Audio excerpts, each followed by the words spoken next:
Hai semua, saya Prisya Rahma Laura dari 3PHP57 ingin membuat suatu video yang bertemakan tentang masakan Nusantara dengan memilih sop ayam pecok khas Klaten sebagai bahasannya. Jadi, sop ayam pecok atau yang lebih dikenal dengan sop ayam Pak Min ini merupakan makanan khas dari Klaten, Jawa Tengah. Dalam semangkok sop ayam pecok ini hanya akan dijumpai potongan-potongan ayam pilihan yang disiram kuah kaldu coklat bening. Sop ayam pecok memang tidak menggunakan wortel atau kentang seperti sop-sop biasanya sebagai pelengkap. Jadi isinya hanya ada ayam dan kuah. Walaupun begitu, terdapat kenikmatan rasa dalam kesederhanaan sop ayam pecok ini. Ini adalah artikel lengkap beserta gambar dari sop ayam pecok khas Klaten, Jawa Tengah. Di sini dijelaskan secara detail tentang bagaimana sejarah sop ayam pecok atau yang lebih dikenal dengan sop ayam Pak Min berdiri. Selain itu, dijelaskan juga informasi detail lainnya seperti lokasi, harga, cabang-cabang yang tersebar, jam operasional, dan lain-lain.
Sebelum saya menjelaskan tentang bagaimana cara membuat sop ayam pecok ini, sedikit saya akan membahas tentang bagaimana persebaran bumbu dan rempah di Pulau Jawa.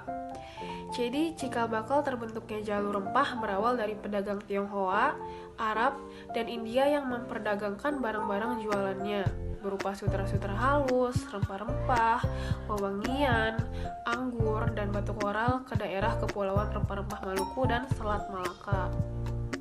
Setelah mendapatkan banyak rempah-rempah, para pedagang itu bergerak ke barat melalui Sulawesi, Kalimantan, lalu ke Kepulauan Jawa. Pertukaran rempah-rempah inilah yang akhirnya menjadikan Kepulauan Jawa memiliki banyak sekali rempah-rempah. Bahan-bahan yang digunakan dalam sop ayam pecok ini sangat kaya akan bumbu dan rempah. Berikut bahan-bahan yang diperlukan dalam membuat sop ayam pecok. Yang pertama itu ada ayam kampung yang sudah dipotong-potong. Jadi ayam kampung ini bisa dengan berbagai macam bagian seperti dada, paha, leher, kepala, sayap, kulit, uritan, brutu, ati ampela, dan ceker. Yang kedua ada bawang putih digeprek agak halus, merica butiran, lalu diulek, kayu manis, jahe yang digeprek, biji pala yang sudah diiris lalu digeprek, bawang bombay dibelah jadi 2, batang daun seledri yang diikat, minyak untuk menumis, garam, gula pasir, kaldu jamur, dan sebagai pelengkapnya disediakan irisan daun seledri, bawang goreng, dan irisan jeruk nipis. Lalu dilihat dari bahan-bahan yang diperlukan dalam membuat sop ayam pecok tadi, ada 3 jenis bumbu dan rempah yang terkandung di dalamnya. Yang pertama yaitu bumbu kering atau rempah, terdiri dari merica dan biji pala. Yang kedua bumbu basah, terdiri dari bawang putih, jahe, dan bawang bombay. Yang ketiga bumbu batang yang terdiri dari kayu manis.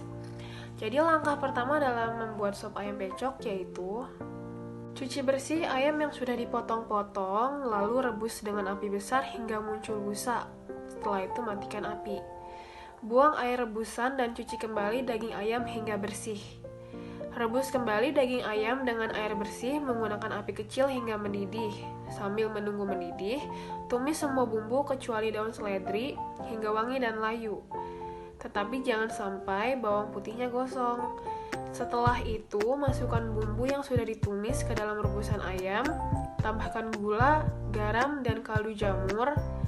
Selanjutnya, aduk rata dan koreksi rasanya. Bila sudah, sop ayam pecok siap dinikmati dengan irisan daun seledri, bawang goreng, dan irisan jeruk nipis. Itu dia penjelasan tentang bagaimana cara untuk membuat sop ayam pecok ini.